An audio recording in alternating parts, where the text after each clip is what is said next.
আমার অত লক্ষ্মী বউয়ের দরকার নেই, তোর থেকে একটু কম হলেও আমার আপত্তি নেই। কম পাবেন কেন, বেশি পাবেন। আমার চেয়ে অনেক লক্ষ্মী একটা বউ পাবেন। আমার এত স্বাদ নেই, আমার ঠিক তোর মতো হলেই চলবে।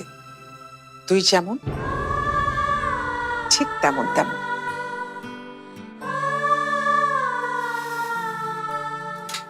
ও মা, কি হলো?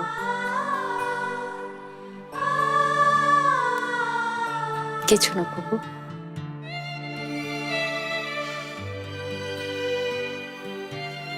তোর কিসে বেদনা,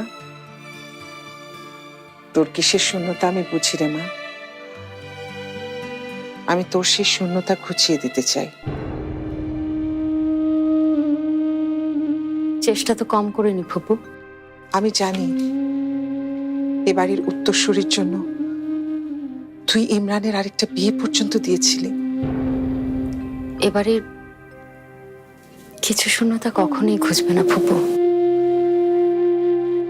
আপনি আমি যতই চেষ্টা করি। না রে মা, খুঁজবে। আল্লাহ তাআলা সব কিছুর সমাধান দিয়ে দিয়েছেন। আমরা মানুষ সেটা কখনো দেখেও দেখি না, কখনো হয়তো বুঝেও বুঝি না, এটুকুই। সামনে আমাদেরকে তুই এ বাড়ির একজন মনে করিস কিনা বল। আমাকে আর রবিনকে তোরা নিজের করে নিয়েছিস কিনা বল। অবশ্য তুই এটা বললেই যে আমি বিশ্বাস করব, ব্যাপারটা কিন্তু তা না। যে মানুষটার স্মৃতির ধুলো পর্যন্ত তুই এই ঘরে আটকে রাখতে চাস, সেই ঘরটা তুই আমাকে দিয়ে দিলি। তুই কি মনে করিস আমি বুঝতে পারি না? আমি কি সত্যি বুঝতে পারি না তোর মনে আমি কোন জায়গাটা জুড়ে আছি? এত কিছু তুই আমাদের জন্য করলি, তার বদলে আমরা কিছু তোর জন্য করতে পারি না? ফুপু, আপনি আসলে স্বামী, এই বাড়িটা না আবার ভরে উঠবে। তোর এই দোলনাটা আর শূন্য থাকবে না রে মা। আমি রবিনকে বিয়ে দেব,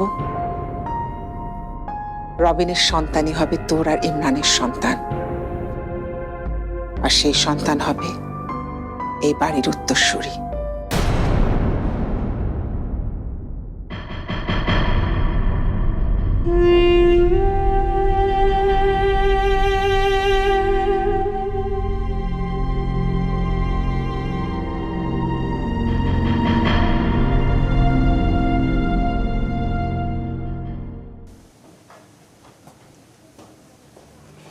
sir sir sir phone number পেয়েছি স্যার।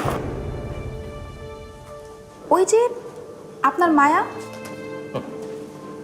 ভালোই বলেছ, আমার মায়া। সত্যি এখনো জানি না সে আমার কি ফোন দিয়েছিলে। সেইটাই তো স্যার, নাম্বার পেলাম, কলও দিলাম, কিন্তু ফোন তো বন্ধ। সে বিকেল থেকে না হলে 50 বার ফোন করেছি, বন্ধ তো বন্ধই। কিন্তু চিন্তা করবেন না স্যার, আমাদের